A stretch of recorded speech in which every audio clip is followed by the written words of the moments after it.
did Jesus have a surname? Or Mary and Joseph, did they have a surname? Or any of the apostles? I read names like Moses and Luke and Matthew in the Bible, but none of them have second names.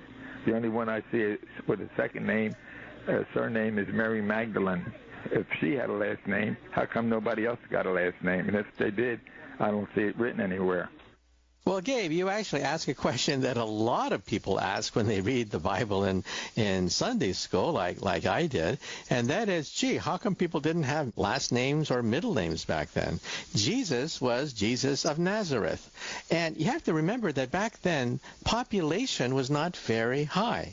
There was really no necessity to have a last name. If you were from Nazareth and you were Jesus, well, you were Jesus of Nazareth, and that was it. That's all you needed to identify you.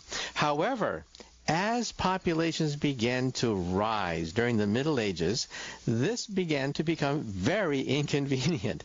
There were a lot of people who were the son of John, and so they were called John's son.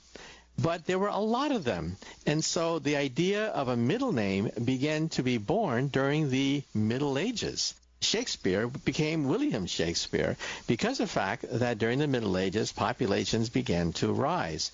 Now, we sometimes don't realize that the great cities on the planet Earth that we have today were only a fraction of their size hundreds of years ago.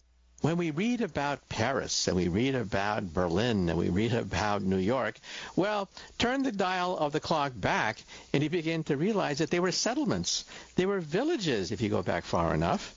And when you go back 2,000 years and you look at the biblical cities and you try to estimate the population of these biblical cities, the population was only measured in the thousands or perhaps tens of thousands. Very few cities ever hit 100,000 during these biblical times. And so there was really no necessity for a last name until populations began to rise during the Middle Ages.